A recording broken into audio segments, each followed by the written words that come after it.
Welcome, everybody, to the latest edition of the Ultimate Cleveland Guardians Show. Along with Zach Meisel, I'm Adam the Bull. And Zach, the evil, dreaded Yankees are coming to town. Will you be throwing batteries at any Yankee fans today? Well, aren't you going to be in attendance with all your fellow New Yorkers? What are you just going to be cursing in each other's faces all night?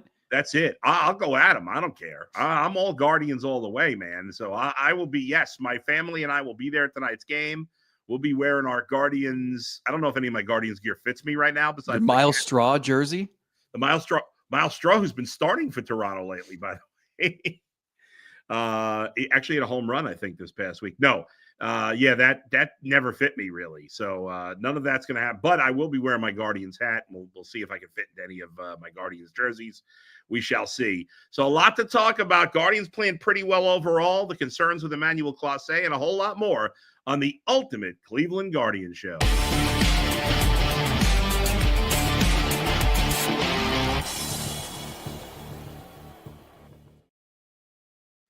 All right, Zach. So good weekend overall. And right now, starting pitching, overall's pitched very well, except for tonight's starter, Gavin Williams, who struggled. We had a great weekend of pitching. I get it. Like when the Guardians played the White Sox, you want to take it with a grain of salt because the Pirates don't have a particularly good lineup, but it's not White Sox bad. It's horrendous, man. It could be horrendous and still not be White Sox bad. Yeah, it's you look up at the scoreboard and you see some of those stat lines. Yeah, and they have like two hitters that you're worried about. Yeah, that's it. I would, I know he didn't start yesterday. O'Neal Cruz has a lot of potential. Brian Reynolds, obviously a good player. I like Joey Bart. He's been really good since they got him last year. Outside of that, there's not much. I still am. Every year I expect Key Brian Hayes to kind of this be the year he breaks out. And he's not terrible. Again, it's not as bad as the White Sox, but it's bad. Pirates fans are completely justified. Oh my God. Every time they chanted sell the team throughout the weekend, because it is absolutely pathetic how you can have Paul Skeens, who not only might be the best pitcher on the planet right now, but you figure is going to be for years to come. And you might as well just start the countdown to when he's going to be traded to a different team for prospects who will be traded a few years after. Like, you think there are people who talk this way about Cleveland. Sure. And it is just not even in the same atmosphere or universe as what they're dealing with in Pittsburgh, where their payroll is like 80 million. And it's just like, if you're ever going to invest, you do it when you have this potential Hall of Fame starting pitcher who fell into your lap.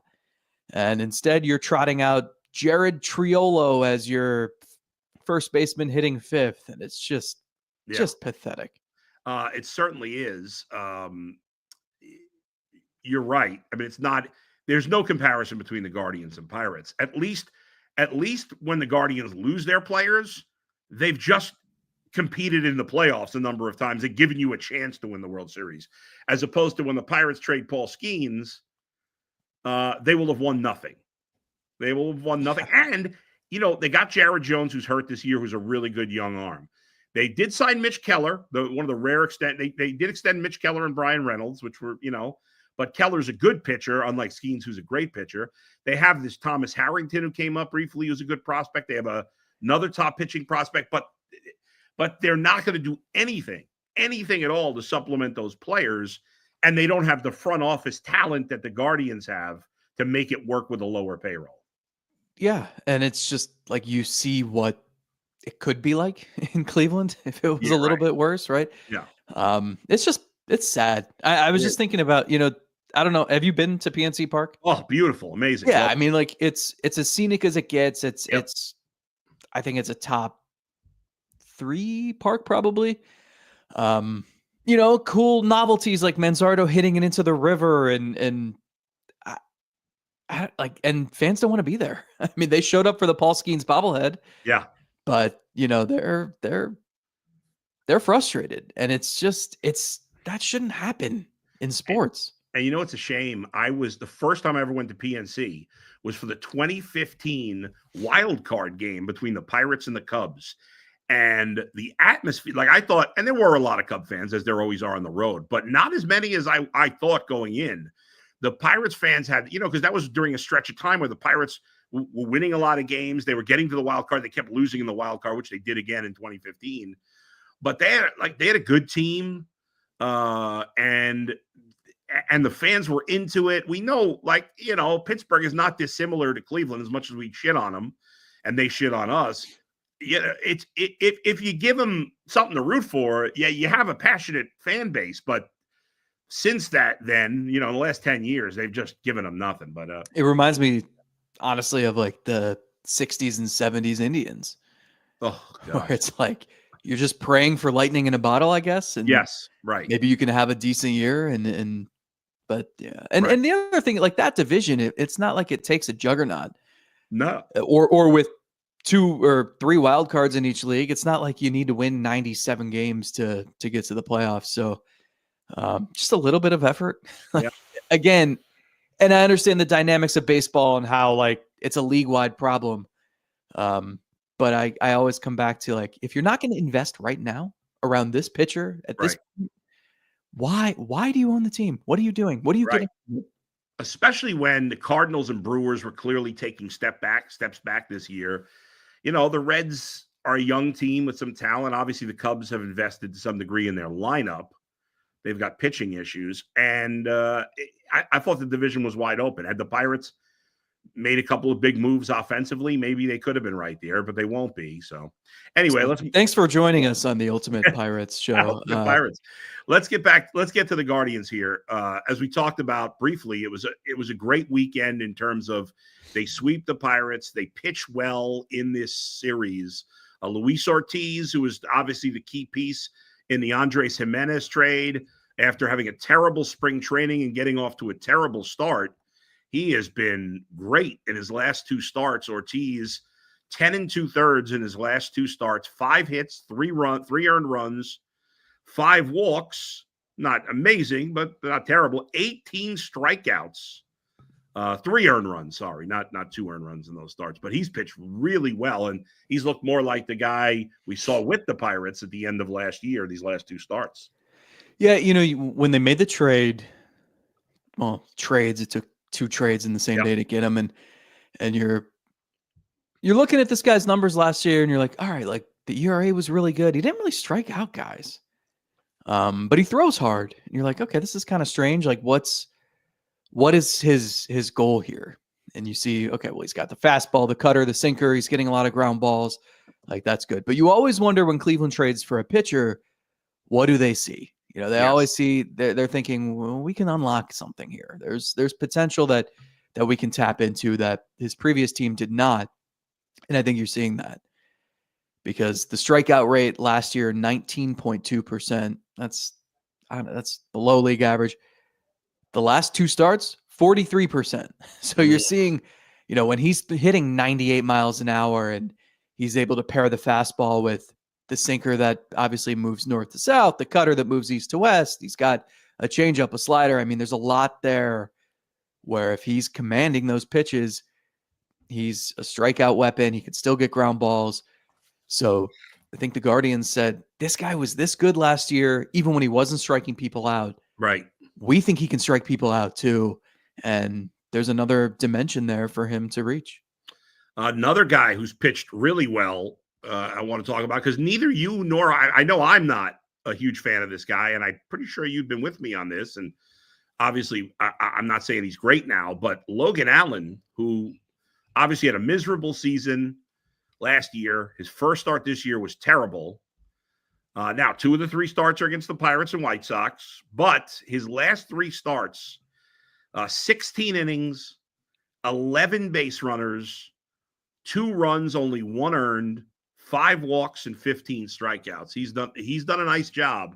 And, for a back-end starter, you can't ask for more than that last 3 starts. No, if I would have told you that they'd be 6-3 when Lively and Logan Allen would start, you would sign up for that, and you'd think that this team was off to a blistering start. Unfortunately, Tanner Bybee and Gavin Williams haven't pitched well yet. But credit to those 2 guys. Allen look, the stuff is what it is. He's not going to overpower anybody, but when he's hitting his spots, and I felt like he could do whatever he wanted against the Pirates on Sunday. He's throwing backdoor breaking balls. He's throwing the fastball up and in. And, he's always going to have a high pitch count because he can't throw stuff down the middle. When he's getting ahead of guys, he's got to work the corners, and that can be hard to do.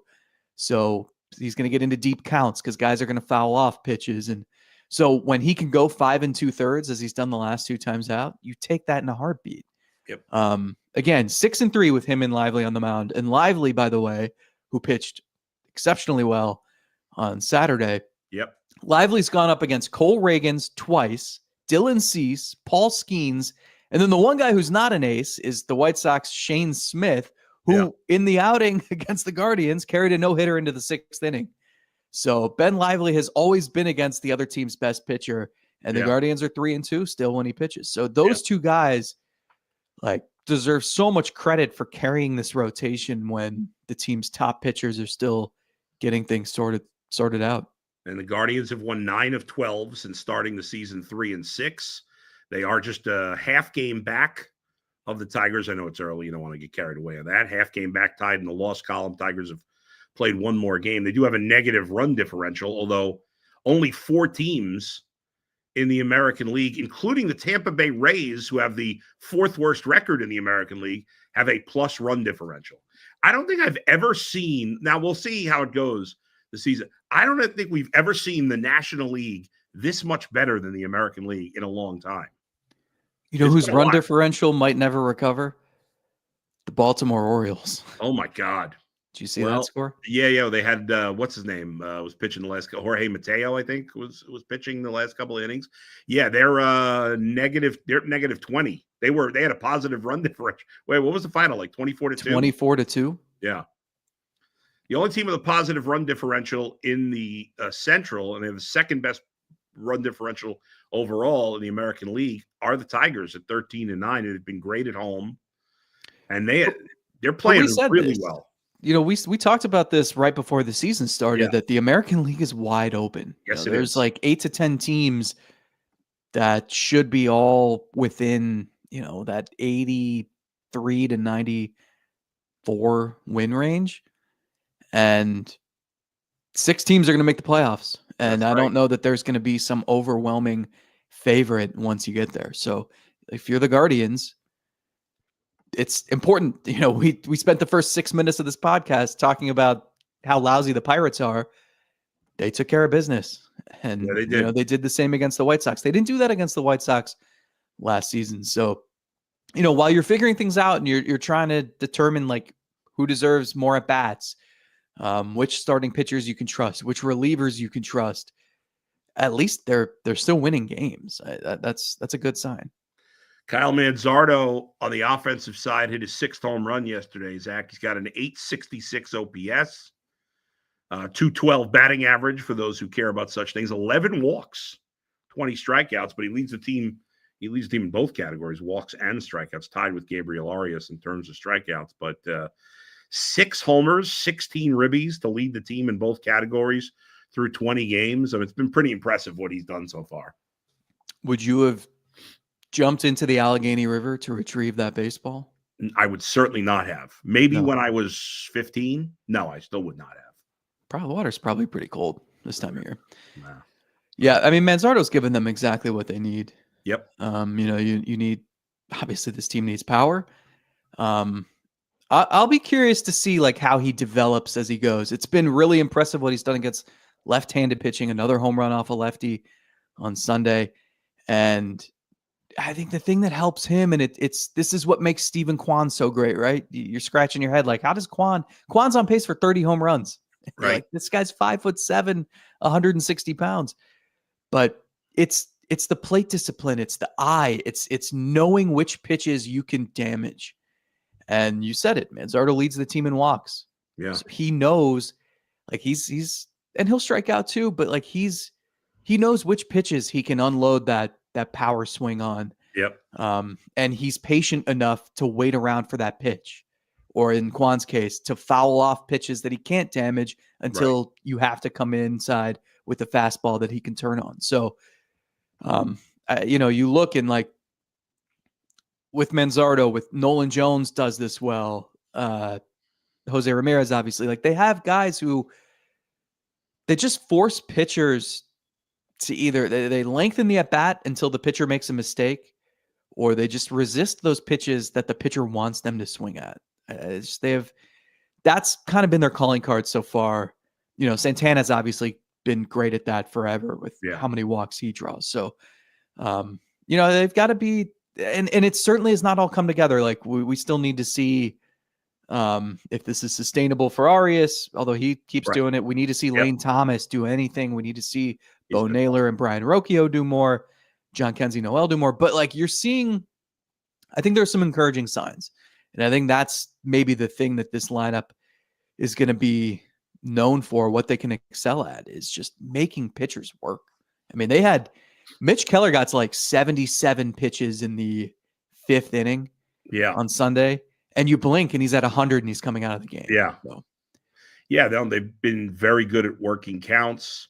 And they need to do that because obviously they don't have overwhelming power as a team. They have some weak spots in the lineup.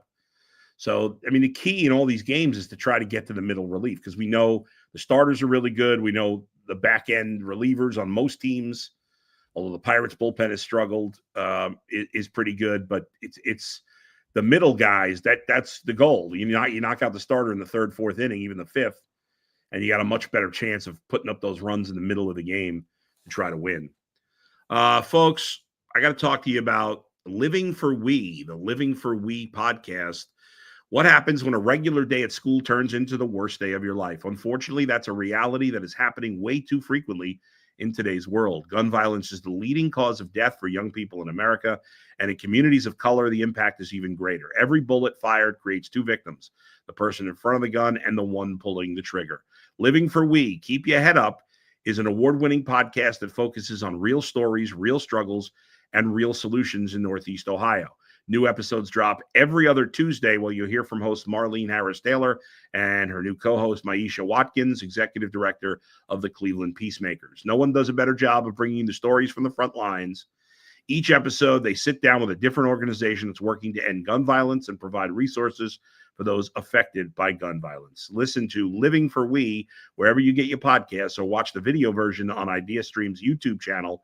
Learn more at ideastream.com/podcast/Living for We. Subscribe today to Living for We on Apple, Spotify, YouTube, or wherever you get your podcasts. On a much lighter note, I want to talk about FanDuel. It's a great time of the year. We got baseball, we got basketball playoffs, the hockey playoffs are here, and FanDuel is giving new customers an incredible way to get into the action.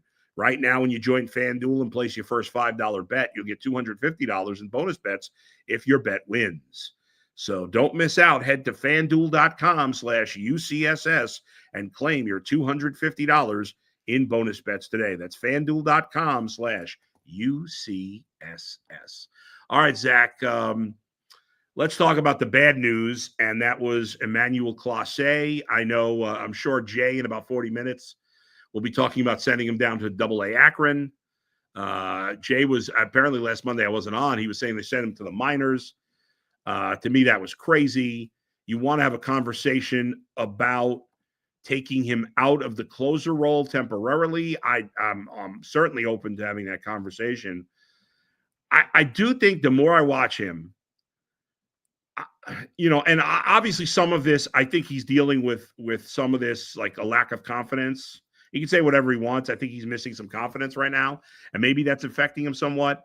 I think he has been bitten by the worst luck in this situation. I think that's a big part of it. And personally, I would not take him out of the closer's role, especially because the 2 saves he's blown, they've won the games. Maybe that's silly to say it for that reason, but I think if you're going to win, ultimately, you need Clase to be Clase. And I wouldn't pull the trigger on even, obviously I'm not saying to the minors, but I wouldn't pull the trigger on even taking him out of the closer role just yet. Again, I know it was terrible yesterday, but it wasn't like there was smoke in the ball on him. His BABIP for those who don't know, batting average on balls in play is insane. I think it's like 500. It's It's ridiculous. almost 500. Yeah. Yeah. So again, I'm not saying he's been perfect. He's too much in the strike zone, and guys are attacking him early. He's got to make some adjustments, but there's been a lot of bad luck, I think, as well. What say you? First of all, Jay's got a couple of victory laps to take today because Jose Ramirez is back down into the 3 spot in the lineup, which Jay never liked him in the 2 spot and was willing to die on that hill. I think I'm done looking at Clase's metrics. Okay. You're just gonna we say, know it. Yeah. Guys are hitting the ball harder against him than they ever have. Yeah. He's not striking enough guys out. The pitch usage has been really interesting. He made 4 appearances this week, and in the first 3, he threw 2 sliders combined and like 27 cutters. Yeah. So I was thinking, okay, well, this guy's he wants to command the cutter and say, try to hit this, good luck. Yeah. That's pretty much what he did last year. He threw 80% cutters. And then on Sunday, he needed 30 pitches to survive that 9th inning, and he threw 11 sliders, 19 cutters. So I'm done trying to analyze it. Yeah. I think it's as simple as you've got to hit your spots. You're right. He's catching way too much of the plate, and guys can hit it. Especially, again, like they know the cutter's coming. The slider is not fooling people. Here's the thing. What do you do with him? Are you going to pitch him in the 7th inning? Like, that's still important. Right. It's not like, I don't know what he needs to do to get back to being himself. It's simply command. And I wonder how much confidence plays a role. You're never going to get a pitcher to tell you, yeah, I have no confidence. I'm just praying when I'm on the mound. Like that's, they're going to act like they're confident. The team's going to act like they're still confident in him. And if that's the case, then like, I don't know what you do. I think the frustrating thing, and yeah, like there's bad luck and there's always going to be with him because he throws a 99-mile-an-hour cutter that has a ton of movement, right? So he's going to give up contact, but it's always going to be weak contact. But like, there are going to be bloops. There are going to be plays that like an infielder needs to bare hand or make a tough play on. That's just part of who he is. That's always been the case. You remember 2 years ago, he had, by his standards, kind of a rough year. His ERA was in the 3s, but he blew a bunch of saves.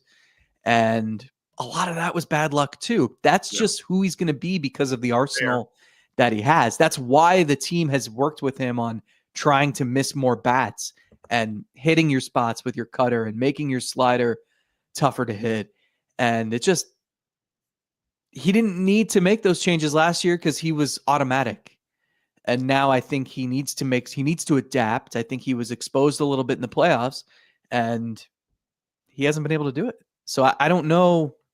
I don't know what the solution is other than you just need better command. You need to hit exactly where you're looking to hit with your pitches.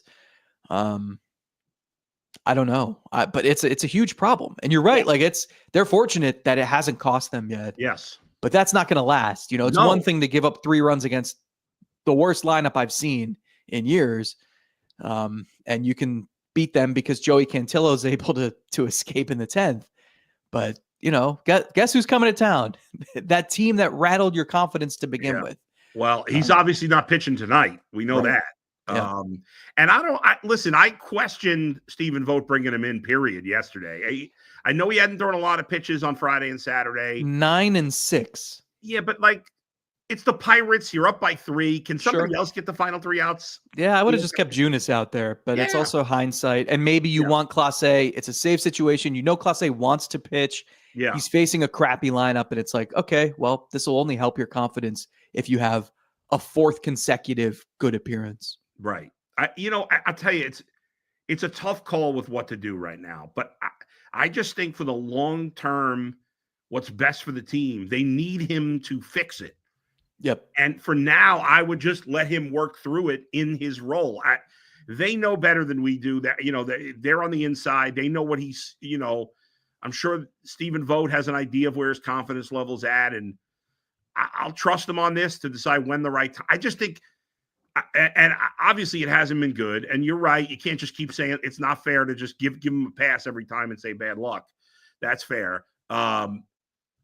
I'm just not ready to pull that trigger yet. If they do, I would understand. But like you said, are you just gonna? What are you gonna do? Bring him in, in just blowout games? I mean, how's that gonna help him get out of his funk? And the issue is you send him to the minors, but what's some 20-year-old kid Right. he's facing? Like he can blow cutters by them, and I don't think you're going to learn anything. Yeah. And I don't there's- believe. Listen, I know it's more noticeable. It's more noticeable when a closer is in a slump, if you will, than any other player. But the guy's been the best closer in baseball for a number of years now. He's in a slump, no doubt. And you want to say it goes back to the postseason? Sure. He has not pitched well since last postseason. But I'm not to the point that you have to send him to the minors. I mean, I just don't think we're at that point yet, especially because he had 3 good appearances in a row before yesterday. So the velocity's still there. So it's not a matter of stuff. It's literally just, I think, location and I don't know. Like, do you still get the vibe when he's entering in the 9th inning through the bullpen doors? Especially at home, they turn some lights out and they play the intimidating music. Like, do you think if I know he won't pitch tonight, but if he was coming in the 9th and you're in the stands, like, are you getting that adrenaline through your body, or are you scared out of your mind? I'm scared right now. Yeah, I'm scared right now, but there's been a lot of Guardians/Indians closers over the years that I've been scared. Most of them, I've been scared. Take this guy over Joe Borowski. Yeah, right. Exactly. So I can't give up on him, and I just think he's got to figure it out in that spot. Now, again, if it continues to go downhill and he starts costing them games, and yet, just like I could say he's been unlucky that some of these hits. Well, I could also say, well, he's been lucky that it hasn't cost him, and they've been lucky it hasn't cost them a game. But there's a difference between. I mean, there's bad luck, but then there's also allowing 20 hits in 10 innings. Yeah. And that's what he's done. Right. He's almost doubled his earned run total from last season. Yeah, it's crazy. And he's had 1/7 the number of innings. So this is the worst he's ever looked. And yesterday was, I understand it was his 3rd straight day out there. This is a guy who's that's never bothered him. They had to strap him to the dugout bench after he had gone 4 consecutive days last year because he wanted to pitch a 5th. So I don't know. I don't know where you go from here, but I think you're right in that for this team to reach the heights it wants to reach, he's got to be himself. And so you have to figure it out one way or the other. I was just looking at this real quick, and it's possible as I'm scrolling through his game log that I've missed one. However, so far this year, he has had 5 appearances where he has given up either 3 or 4 hits in an appearance. 5 times. You know how many times he did that last year in the regular season? 1. 0. Oh. Now, I scanned through it quickly. It's possible I missed one. But I scanned through it twice. He never gave up more than 2 hits in the regular season in an appearance. Never. Not once. Which is, nobody should do that. That's ridiculous. But the fact that he's given up 3 or more hits 5 times in his first, how many appearances does he have? 10, 11, whatever it is, something like that. There's a lot of red flags.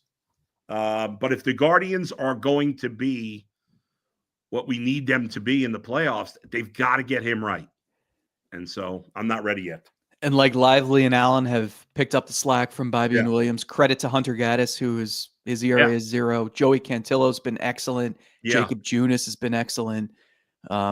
That's again, like, there are things to figure out. There are concerns. It feels a lot better when the team is still finding ways to win in spite of that. We can have this conversation about Clase. He has not cost them a game yet. Nope. So it's, you'll take that. Like it could be a lot worse. And by the way, it once again this shows you how useless the win statistic is when you see Emmanuel Clase is 3-0. The only thing more useless than a starting pitcher win statistic is a relief pitcher win statistic. By the way, in a similar situation, I don't know if you saw this, the Guardians official score didn't do this, but in a similar situation, I believe it was, I can't remember now if it was Friday or Saturday, the Cubs Diamondbacks. Did you hear about this? Yeah, where because the official scorer has some authority where they can award the win to someone who actually deserved it. That's right. So technically, based on how we normally score, the Cubs and Diamondbacks had a crazy game. I believe it was Friday, where the Cubs were up 2-1 going to the bottom of the sixth. The Cubs scored 5 in the bottom of the sixth, and the Diamondbacks scored 10 in the top of the seventh. Then the Cubs scored 6 in the bottom of the seventh, or that might have been the seventh and eighth. I can't remember now. But anyway, based on how they normally score it, this guy Ethan Roberts of the Cubs would have gotten the win, but he faced like 3 batters to give up a home run and a double. So the official, and then Ryan Presley finished the game in the ninth, and instead of giving Presley the save and Roberts the win, they just gave the win to Presley. Now, the way these players are today, I would think Presley would rather have the save as a closer, but it is what it is. And they could have very well done the same thing. I mean, Emmanuel Clase didn't deserve to get a win. And for those who care about wins, which is insane to me, but a lot of older fans pay attention to the win stat. He could have easily given Cantillo the win, but he didn't. Teams don't care about. I mean, maybe the Rockies would see Clase's 3-0 and trade you the farm for him, but yeah, I mean it's stuff like that's why no one in the game pays attention to that. No, the win stat is completely useless. But I'll tell you, still you listen to an update on a sports station, they'll give you the wins and losses of the pitcher.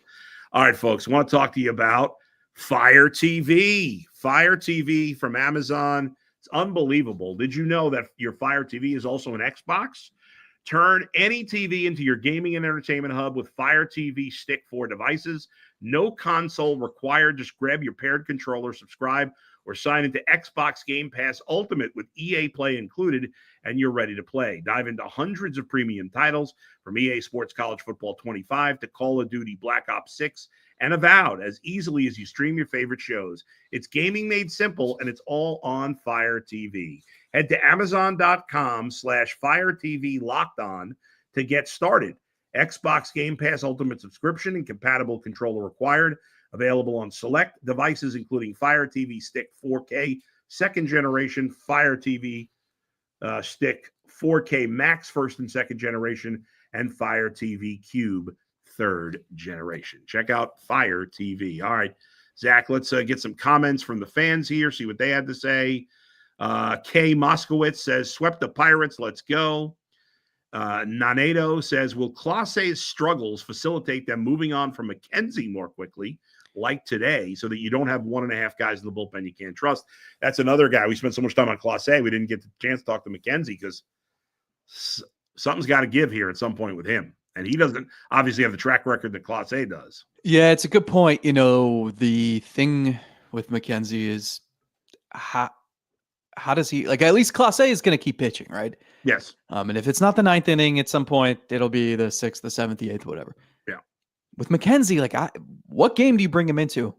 How big does your lead have to be right for him to pitch? And I don't know how he looked completely broken the other night in Baltimore when they're already down 5-1, and then you blink and it's 9-1. And you're right. They didn't have Cade Smith and Tim Herron available on Sunday.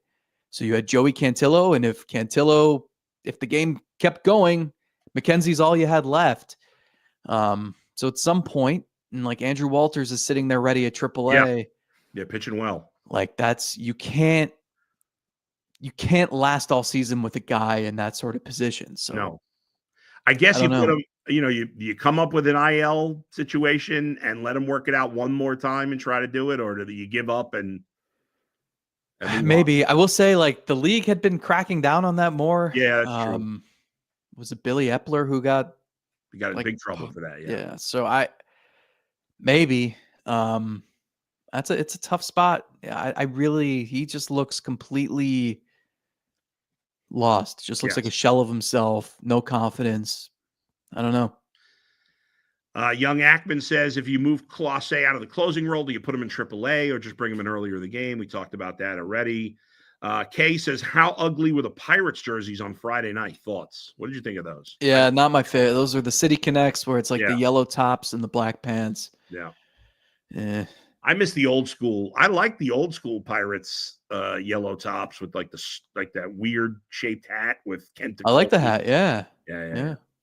Let's see. Nikki V, Pittsburgh and San Francisco are the two best ballparks.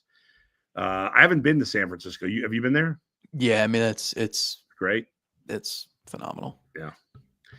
Luke, another great outing from Logan. Allen Roberts says, how long do you keep running out Thomas and Noel in this lineup? Thomas has been awful, but he has a track record of being at least a solid player. I'm not giving up on him after 3 weeks. Yeah, you're paying him too. The one thing is, Angel Martinez he deserves to keep playing, right? He does. So, you could send Noel to AAA so that he can get every day at bats, and then have Martinez in there pretty much every day and move one of those guys to right field. We'll be curious to see if they do that, but you're right. And we got a question about Martinez. Nikki says, how high are the Guardians?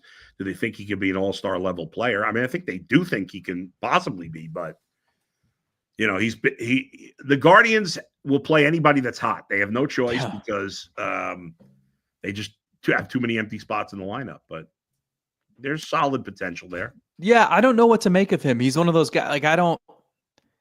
I laughed at first because all-star it's pretty high praise, but I don't know. No one thought Jose Ramirez was going to be more than a utility guy. Nope. They've liked Martinez a lot. He was a standout in spring training a couple of years ago. Can play all over the field and just seems fearless. Like he'll go chase down any fly ball. He ran into the wall in Baltimore the other night.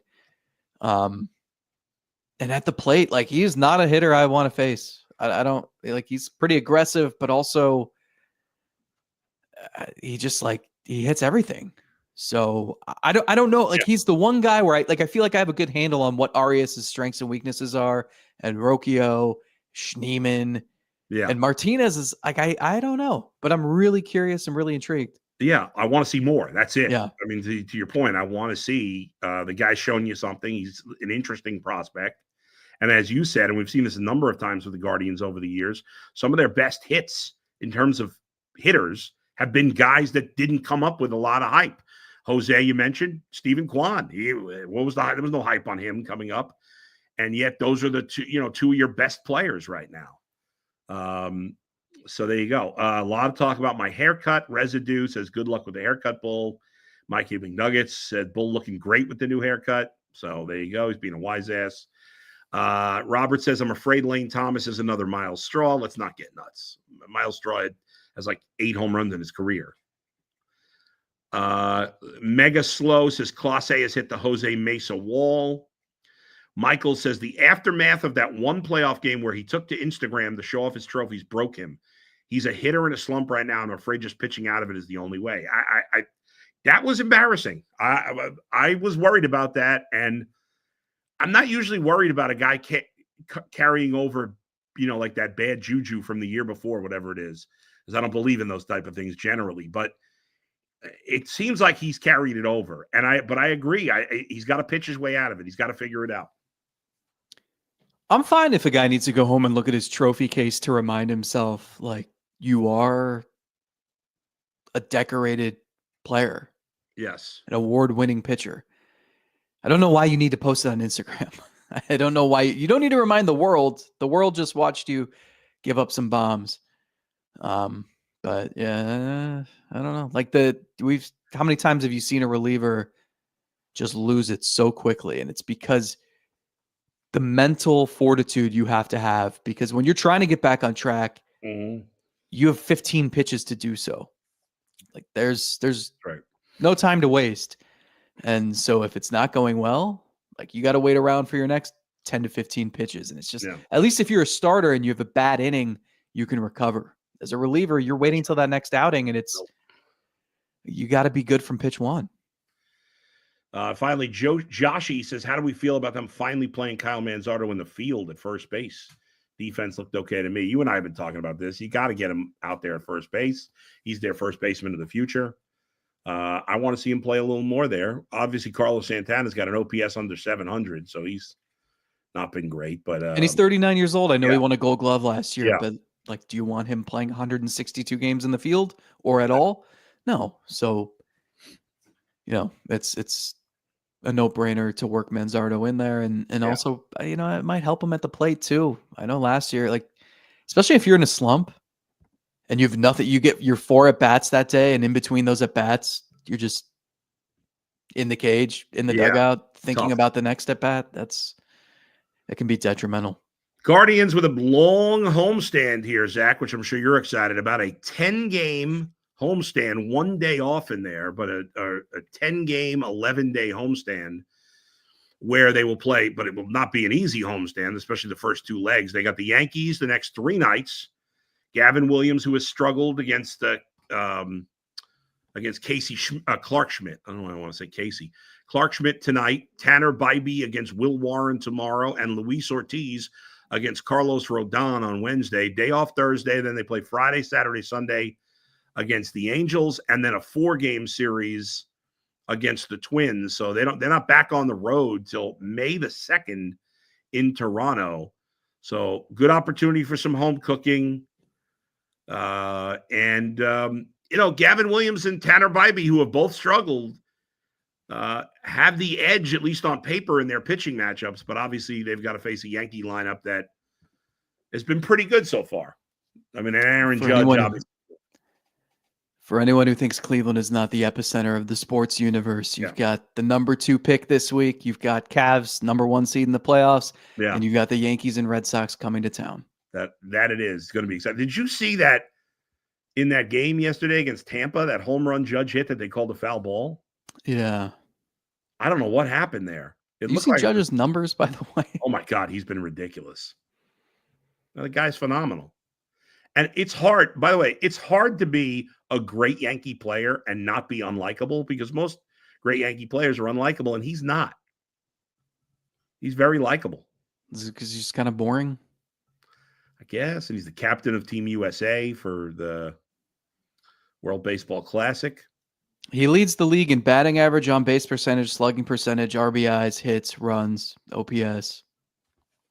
That's pretty good. Pretty good.